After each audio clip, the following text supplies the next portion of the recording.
मैं नवीन NY maths में आप सबका एक बार फिर से स्वागत करता हूं। आज हमारा परमुटेशन एंड कम्बिनेशन का लेक्चर नंबर 4 है। इससे पहले हम 3 लेक्चर्स कंप्लीट कर चुके हैं, जिसमें हमने किसको कंप्लीट किया है? परमुटेशन को। आज हम स्टार्ट कर रहे हैं किसको? कम्बिनेशन को। किसको स्टार्ट करेंगे? कम्बिनेशन को। परमुटेशन से अब हमारे पास सिर्फ एक ही क्वेश्चन रहता है, मतलब एक ही टॉपिक रहता है परमुटेशन का हमारा, साइक्लिक परमुटेशन। इसलिए आज हम क्या स्टार्ट कर रहे हैं? पहले कम्बिनेशन। ठीक है, तो चलो देखते हैं कि कम्बिनेशन क्या होता है। कम्बिनेशन, देखो पहली बात, कम्बिनेशन कब यूज होगा? जहाँ पे मुझे सिलेक्शन की नीड होगी। जब मुझे सिलेक्शन की नीड होगी तब मैं किसको यूज करूँगा? कम्बिनेशन को। सिलेक्शन से मेरा क्या मतलब है? मान लो कि मेरे पास टोटल n थिंग्स हैं, n थिंग्स हैं, और ध्यान रखना वो सारी क्या है? डिफरेंट है। सारी क्या है? वो डिफरेंट है। कम्बिनेशन हमेशा डिफरेंट थिंग्स पे अप्लाई होता है, पहली चीज़ ये ध्यान रखना। ठीक है, मेरे पास n टोटल थिंग्स हैं जो कि सारी क्या है? अलग अलग हैं। r को मुझे क्या करना है? सिलेक्ट करना है। मुझे r को सिलेक्ट करना है, अरेंज नहीं करना है, मुझे सिलेक्ट करना है कि इन n में से मैं कौन सी r को सिलेक्ट करता हूँ। तो उसको r को सिलेक्ट करने के, यानी जब मैं n थिंग्स में से r थिंग्स को सिलेक्ट करूँगा तो मैं कितने वे से कर सकता हूँ? नंबर ऑफ वेज, कितने वेज से मैं उसको कर सकता हूँ। तो इसके लिए हमारे पास फॉर्मूला होता है NCR। NCR clear? इसको हम एक वे से और डिनोट करते हैं, कैसे? CNR। क्लियर? यानी कि नंबर ऑफ वेज निकालने के लिए हम क्या यूज करते हैं? NCR। कौन से नंबर ऑफ वेज? जब मैं R थिंग्स को सिलेक्ट करता हूं, यानी सिलेक्शन के लिए किसको यूज करता हूं? C को, मतलब कम्बिनेशन को। और अगर NCR को ओपन करना चाहें, NCR को अगर हम ओपन करते हैं तो इसको ओपन कैसे करते हैं? जैसे परमुटेशन में किया था, ऊपर वाले नंबर का n फैक्टोरियल, नीचे n minus r factorial. But combination में एक r फैक्टोरियल एक्स्ट्रा आ जाता है डिवाइड में। ये जो नीचे वाला फैक्टर है ये साथ में एक बार और आ जाता है जब हम किसकी बात कर रहे हो? सिलेक्शन की बात कर रहे हैं। ठीक है, अरेंजमेंट की नहीं, सिलेक्शन की बात करें, मतलब कम्बिनेशन की बात करें। अगर हम कम्बिनेशन को करेंगे तो कम्बिनेशन को, NCR को हम इस वे से ओपन करते हैं। क्लियर? अब अगर यहीं से मैं परमुटेशन और कम्बिनेशन में लिंक बनाना चाहूँ, परमुटेशन और कम्बिनेशन में अगर मैं लिंक बनाना चाहूँ तो इस टर्म को, क्या ये टर्म परमुटेशन की इक्वल होगी? क्या मैं इस टर्म को ये बोल सकता हूँ कि ये क्या है? ये वाली साइड तो क्या थी? NCR इक्वल टू, इस टर्म को मैं क्या बोल सकता हूँ? NPR। क्योंकि अगर मैं NPR को ओपन करूंगा तो क्या आएगा? n factorial divided by n minus r factorial. Okay, और इनटू में हमारे पास क्या रह गया? 1 बाय r फैक्टोरियल। क्योंकि ये क्या था? r फैक्टोरियल था, इसको मैं ऐसे राइट कर सकता हूँ, यानी क्या हो गया? ये 1 बाय r फैक्टोरियल। ठीक है, अब देखो डिवाइड में हमें नॉर्मली देखने की हैबिट नहीं होती, डिवाइड में थोड़ा सा हम अनकंफर्टेबल फील करते हैं, तो इस टर्म को ये उठाकर इधर शिफ्ट कर देता है, यानी r फैक्टोरियल इनटू NCR किसके इक्वल होता है? NPR के इक्वल होता है। एक तो ये रिजल्ट भी हो गया हमारा साथ में ही। ठीक है, बात समझ आई? यानी अगर NPR और NCR में, कम्बिनेशन और परमुटेशन में ये लिंक बनाना चाहे तो वो लिंक कैसे करता है? यानी उनके बीच में जो रिलेशन होता है वो ये होता है। ठीक है, यहाँ तक क्लियर है? अब पहले एक एग्जांपल समझते हैं ताकि CR को हमें, यानी कम्बिनेशन को हम क्वेश्चन में कैसे यूज़ करते हैं वो हमें पता चले। ठीक है, उसके बाद करेंगे इसकी प्रॉपर्टीज़। देखो क्वेश्चन क्या हमारे पास? In how many ways can a team of 4 boys and 4 girls can be selected out of 6 boys and 5 girls। ये कहता है कि हमें एक टीम बनानी है जिसमें 4 तो क्या होने चाहिए? लड़के होने चाहिए, और 4 ही क्या होनी चाहिए? लड़कियां होनी चाहिए। और उस टीम को मुझे सिलेक्ट करना है कितने में से? मेरे पास टोटल नंबर ऑफ बॉयज़ है वो कितने हैं 6 है, यानी कि 6 लड़के हैं और 5 लड़कियां हैं। इनमें से मुझे 4 लड़के चाहिए और 4 लड़कियां चाहिए और उसके थ्रू मुझे क्या करना, मेरी टीम को बनाना है। तो ये कहता है कि इस टाइप की मैं कितनी टीम्स बना सकता हूँ यहाँ से, ठीक है। तो जो सिलेक्शन होगा वो हम कैसे कर सकते हैं, देखो अगर मैं बॉयज़ को सिलेक्ट करता हूँ, number of selection of boys, number of selection of boys, मैं बॉयज़ को कितने पॉसिबल वे से सेलेक्ट कर सकता हूँ। टोटल कितने बॉयज़ हैं 6, टोटल कितने बॉयज़ हैं 6। सेलेक्ट कितने को करना मुझे 4 को, यानी क्या आ जाएगा 6C4, क्या आ जाएगा 6C4। क्लियर। सेम ऐसे ही अगर मुझे गर्ल्स को सिलेक्ट करना हो तो गर्ल्स के लिए कितना आ जाएगा, गर्ल्स के लिए कितने वे से हम उसको सिलेक्ट कर सकते हैं। टोटल कितनी गर्ल्स हैं 5, सिलेक्ट कितनी करनी है 4, सिलेक्ट कितनी करनी है हमें 4। क्लियर।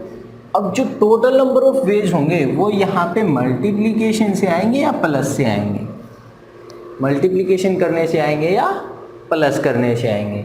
हमने काउंटिंग प्रिंसिपल ऑफ काउंटिंग किए थे, क्या कहा था कि अगर एक चीज़ दूसरी पे क्या है डिपेंडेंट है, या हमने ये कहा था कि इंग्लिश में अगर एंड आ जाता है तो हमेशा कौन बनेगा, मल्टीप्लिकेशन बनेगा, या ये कहें कि ये डिपेंडेंट है। क्यों है, अगर मैंने 4 बॉयज़ को सिलेक्ट कर लिया तो क्या मेरी टीम कंप्लीट हो गई, नहीं हुई ना। वो कब होगी, मैंने 4 बॉयज़ को सिलेक्ट किया एंड 4 गर्ल्स को सिलेक्ट किया, तब मेरी टीम कंप्लीट हुई है। यानी कि किसका वर्क आ रहा है, एंड का, ठीक है। इट मीन्स क्या होगा, मल्टीप्लिकेशन। अगर इसको सोल्व करेंगे तो क्या आएगा हमारे पास 6 factorial divided by 6 minus 4 means 2 factorial और 4 फैक्टोरियल इनटू यहाँ पे क्या आ जाएगा 5 factorial divided by 5 minus 4 1 factorial into 4 factorial. अगर इसको सोल्व करते हैं हम तो यहाँ पे क्या आएगा हमारे पास 5 इंटू 4 फैक्टोरियल, यहाँ पे क्या आ जाएगा 5 इंटू 4 फैक्टोरियल, क्योंकि मुझे नीचे 4 फैक्टोरियल दिखाई दे रहा है जिसको मैं कैंसिल कर सकता हूँ। 2 फैक्टोरियल का मतलब क्या होता है, सिंपली 2 से मैंने 6 को कट किया, 3 मल्टीप्लाई करेंगे क्या आ जाएगा 15 5 जब मल्टीप्लाई करेंगे यानी 15 और 5 की मल्टीप्लाई करेंगे तो कितना आ जाएगा 75, मतलब 75 आ जाएगा। ठीक है, इस टाइप से हमें कम्बिनेशन को यूज़ करना है, यानी जहाँ पे हमें सेलेक्ट करना होगा चीज़ों को वहाँ पे हम किसको यूज़ करेंगे, कम्बिनेशन को। ठीक है, नेक्स्ट है हमारे पास प्रॉपर्टीज ऑफ कम्बिनेशन। देखो फर्स्ट प्रॉपर्टी क्या है हमारे पास, अगर मेरे पास टोटल n थिंग्स हैं और मैं चाहता हूँ कि मैं किसी को भी सिलेक्ट ना करूँ, जिसमें से मुझे 0 को सिलेक्ट करना है, तो वो कितने वे होंगे, 1 के इक्वल होगा। किसके इक्वल होगा, 1 के इक्वल। कैसे हुआ, देखो मानो कि मेरे पास कोई नंबर है 1 7 8, इसमें से मुझे किसी को भी नहीं सिलेक्ट करना, इन तीनों में से मुझे किसी को भी नहीं सिलेक्ट करना, तो कितने वे से कर सकते हैं भाई, मैं इसको भी ना करूँ, इसको भी ना करूँ, इसको भी ना करूँ, यही है, मुझे इनमें से किसी को भी सिलेक्ट नहीं करना। किसी को भी नहीं सिलेक्ट करना मतलब सबको रिजेक्ट तो करना है ना, यानी उस केस में भी मेरे पास एक पॉसिबिलिटी होगी, क्या होगी कि मैं इन सबको रहने दूँ, इन सबको क्या कर दूँ, मैं रहने दूँ, तो इनमें से कोई भी नंबर सेलेक्ट नहीं होगा। यानी कितनी पॉसिबिलिटी रहेंगी, फिर भी एक पॉसिबिलिटी रहती है। ठीक है, यानी कितने वे से मैं इनमें से किसी को भी चूज़ नहीं कर सकता, 1 वे में। अगर मैं कहता हूँ कि NCN तो ये भी हमेशा किसके इक्वल होगा, 1 के इक्वल होगा। फॉर एग्जाम्पल यही एग्जाम्पल ले लेते हैं, मानो कि ये 3 चीज़ें हैं और मुझे इन तीनों नंबर्स को क्या करना है, सिलेक्ट करना है, तो कितने वे से मैं इनको सिलेक्ट कर सकता हूँ भाई, मुझे तीनों को सिलेक्ट करना है तो एक ही वे है कि मैं तीनों को उठा लूँ। क्या इससे ज़्यादा कोई वे हो सकते हैं, ये तो चांस ही नहीं है। एक ही वे हो सकता है कि मुझे तीनों को उठा लेना है, तो तीनों को मैं एक साथ उठा लूँ, हो गया मेरा। यानी 3 में से जब मुझे 3 को सिलेक्ट करना है तो मेरे पास जो चॉइसेस होंगी वह क्या होंगी, 1 होंगी। वो एक ही तरीका है कि मैं इन तीनों को उठा लूँ। सेम ऐसे ये कहता है कि अगर n थिंग्स हैं और n को ही मुझे सिलेक्ट करना है तो वो किसके इक्वल होगा, 1 के इक्वल होगा। ठीक है, नेक्स्ट प्रॉपर्टी है हमारे पास थर्ड और इम्पोर्टेंट में से एक है, क्या कहती है कि NCR हमेशा इक्वल होता है किसके, NCn-r के। NCR जो है वो इक्वल होता है किसके इक्वल होता है, NCn-r के।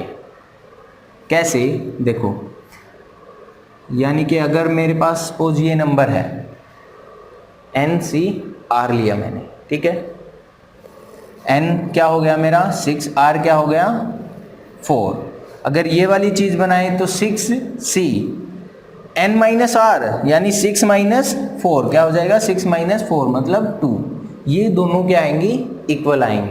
अगर सोल्व करके देखें तो देखेंगे तो क्या आएगा, 6 फैक्टोरियल डिवाइडेड बाय इन दोनों का डिफरेंस मतलब 2 फैक्टोरियल और ये वाला नंबर मतलब 4 फैक्टोरियल।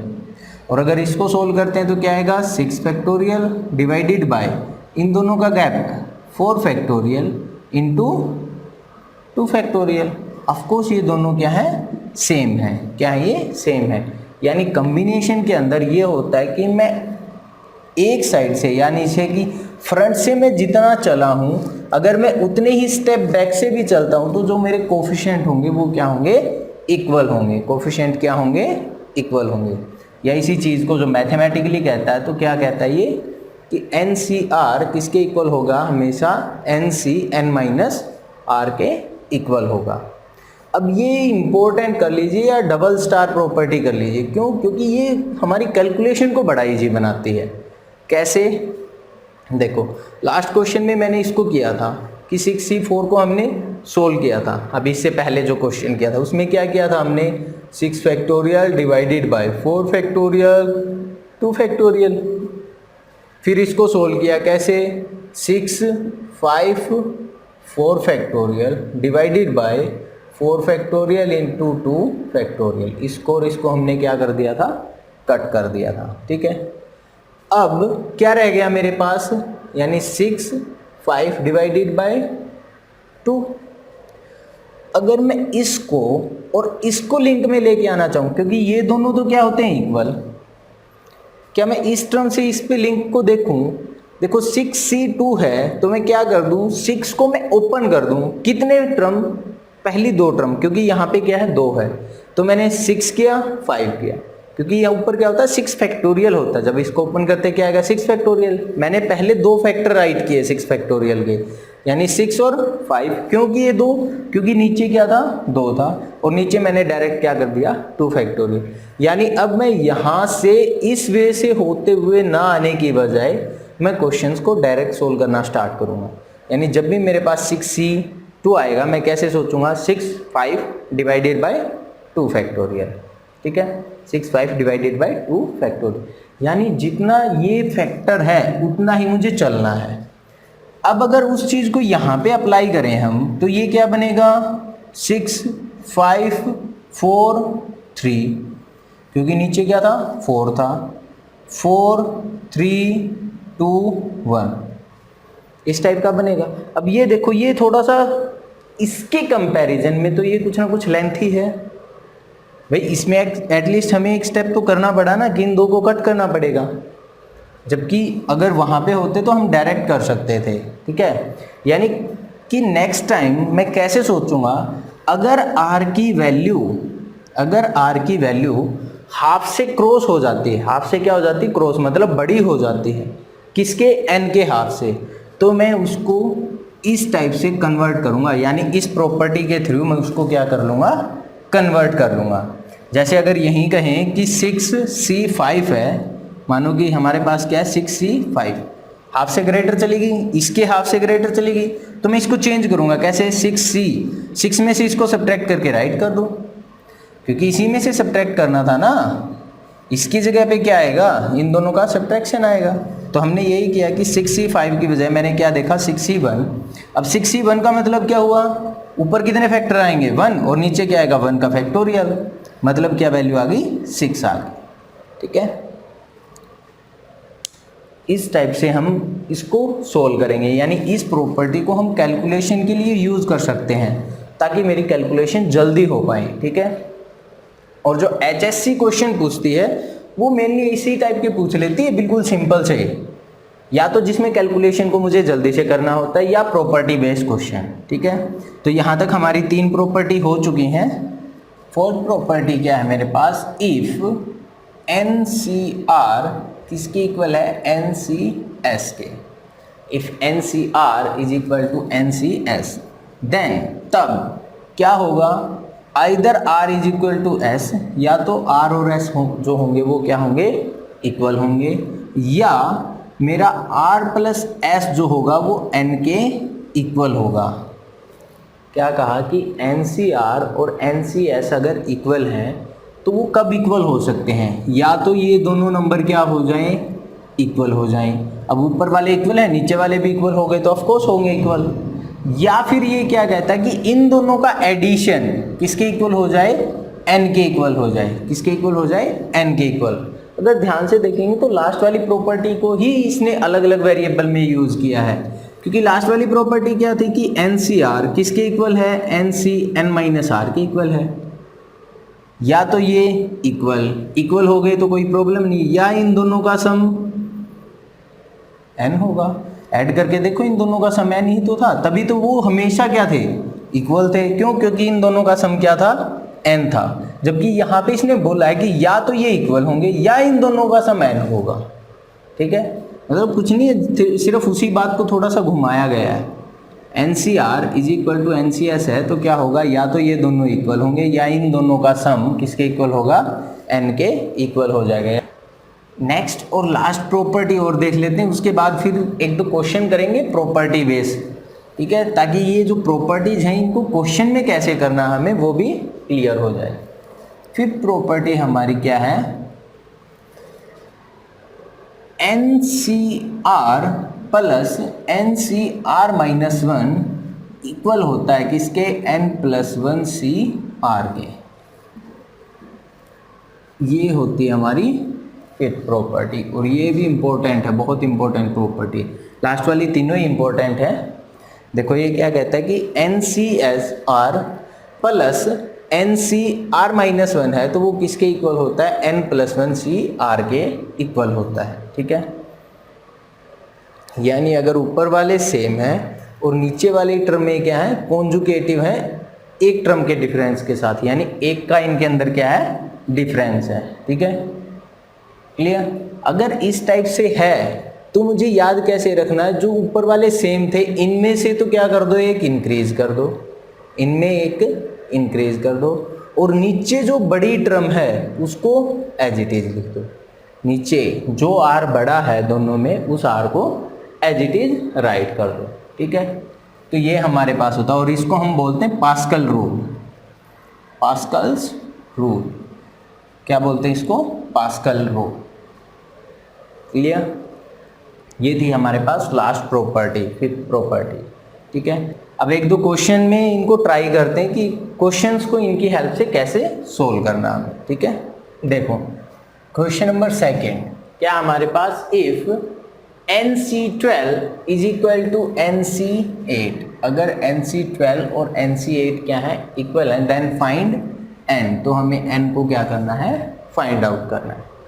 कौन सी प्रॉपर्टी ये हमारी, 4th वाली प्रॉपर्टी।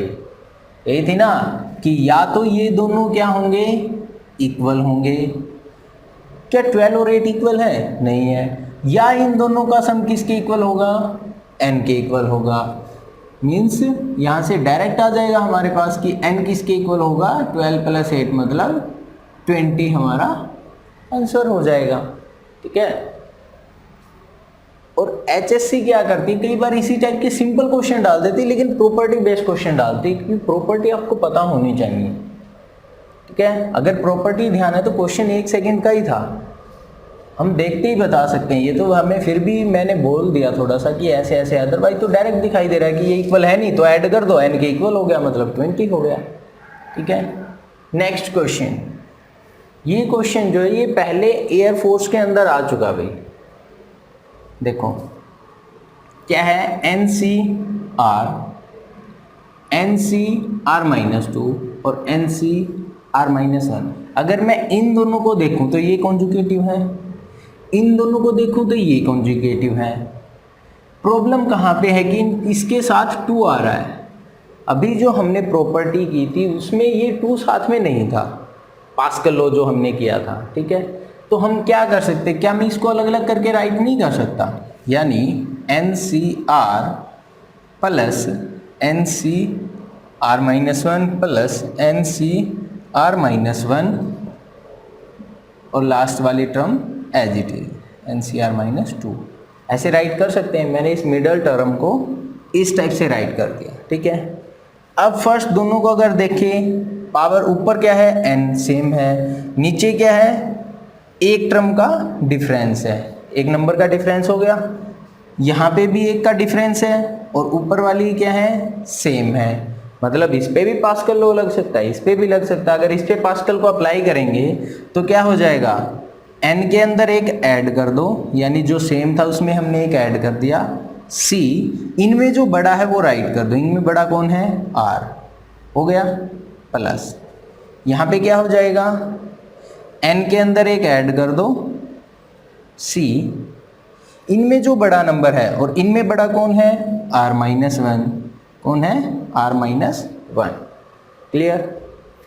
अब देखो ऊपर वाली टर्म फिर से सेम और यहाँ पे क्या है एक का डिफरेंस, यानी पास्कल लॉ फिर से अप्लाई हो जाएगा। अब जल्दी से पास्कल लॉ लगाओ और बताओ मुझे क्या आंसर आएगा, क्या जाएगा यहाँ से, सेम है तो एक इंक्रीज कर दो, यानी n+2। अब जिसमें n+1 है वो तो काट दो, जरूरत ही नहीं है, यानी ये और ये 2 बच गए। नीचे क्या आएगा, इनमें से जो बड़ा है, बड़ा कौन है r, r वाला बड़ा है तो ये भी कैंसिल, यानी ये हमारा क्या हो जाएगा आंसर हो जाएगा, ठीक है। इस टाइप से कई बार प्रॉपर्टी बेस्ड क्वेश्चन एग्जाम में दे देता है। अगर हमें प्रॉपर्टी ध्यान है तो क्वेश्चन जल्दी से हो जाएगा, तो इसलिए हमें प्रॉपर्टीज को भी ध्यान रखना है, ठीक है। एक लास्ट क्वेश्चन और डिस्कस करते हैं। देखो क्वेश्चन क्या है मेरे पास, in how many ways can a team of 4 boys and 4 girls can be selected out of 6 boys and 5 girls. यहाँ तक तो क्वेश्चन वही है जो हमने फर्स्ट क्वेश्चन आज किया था। उसके बाद क्या कहता है, if a particular girl and a particular boy refuse to work together. ये कहता है कि मुझे एक टीम बनानी है जिसमें 4 गर्ल्स हों और 4 ही क्या हों बॉयज़ हों, ठीक है। किस में से सिलेक्ट करनी है, वो 6 बॉयज़ और 5 गर्ल्स में से मुझे उनको सिलेक्ट करना है। फिर ये कहता है कि उस टीम में एक लड़का और एक लड़की ऐसे हैं जो एक साथ वर्क नहीं करना चाहते, यानी जो उस टीम में एक साथ नहीं हो सकते, ठीक है। मान लो कि जो बॉयज़ हैं उसको हम B1 B2 इस टाइप से नेमिंग कर देते तो क्या आ जाएगा लास्ट B6 तक, और सेम ऐसे ही हम गर्ल्स को भी नेमिंग कर लेते हैं G1 G2 से G5 G6, okay, G4 G5, ठीक है। अब मान लो कि जिनको प्रॉब्लम है वो कौन है, B6 और G5 है। हमने मान लिया कि इन दोनों को क्या है प्रॉब्लम है एक दूसरे से, कुछ भी हो सकती है, ठीक है। अब अगर मुझे टीम बनानी है तो मैं टीम को कैसे बना सकता हूँ, केस फर्स्ट। देखो मान लो कि ये B6 है, ये टीम में है, B6 जो है ये टीम में है। अगर B6 टीम में होगा तो कंफर्म है कि G5 टीम में नहीं हो सकती। एक तो ये हो सकता है, या सेकंड वे ये हो सकता है कि G5 तो टीम में हो। अगर G5 टीम में है